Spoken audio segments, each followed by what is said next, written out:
This video is going to show you how to replace the circuit board on your electric longboard. First, you need to remove the 10 nuts that's holding the electric housing to the deck. You can remove this with an adjustable wrench or a socket wrench, and the size is 5/16.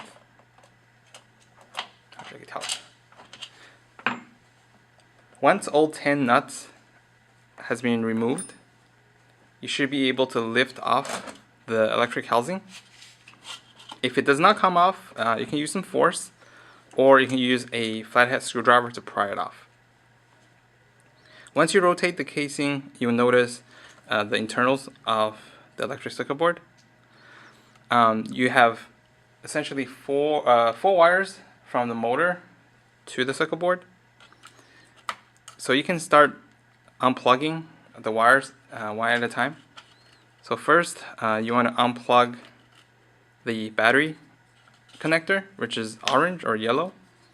Next, you want to unplug the charging and the charging port and the switch. After you've done that, you can unplug the wires from the motor. Sometimes the connectors are wrapped in a shrink wrap. You can cut those with a pair of scissors.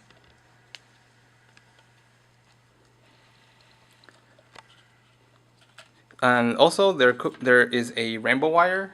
The connector is actually fixed in place with hot glue, so you want to use a hairdryer just to blow on it, soften the hot glue, which will make removing the plug much easier.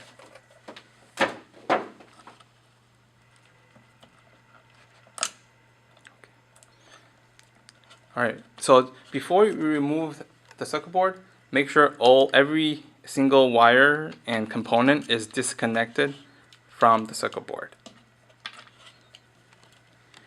What we need to do next is find a flathead screwdriver and so you can have the flathead screwdriver sort of pry on the aluminum plate that's underneath the circuit board. It will come off if you pry on it. So you can put your old circuit board aside. So you now have your new circuit board, and before you put it in, you can start connecting the wires, so it will make life easier for you. So leave the battery connection last. First, you want to work on the motors. So connect all the motor wire. Next is the rainbow wire from the motor. Connect the rainbow wires to the circuit board.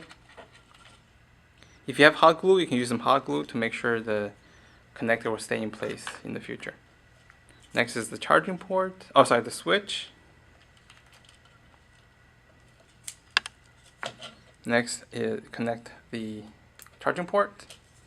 And last, connect the battery cable.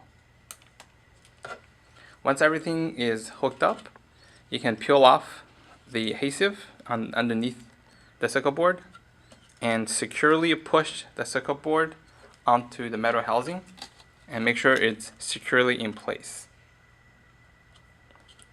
At this point, you want to tuck some of the wires away.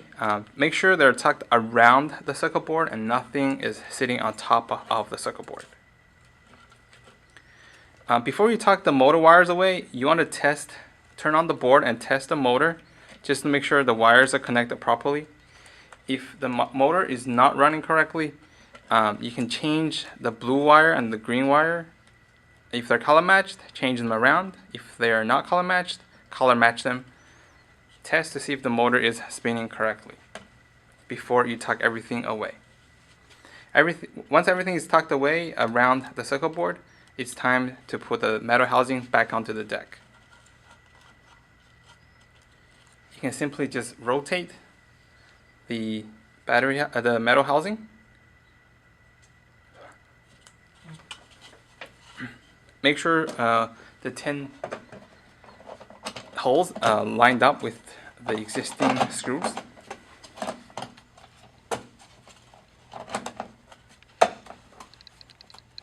And so you can turn it on and test test everything, see if everything works properly, and then put old 10 nuts back onto the metal housing.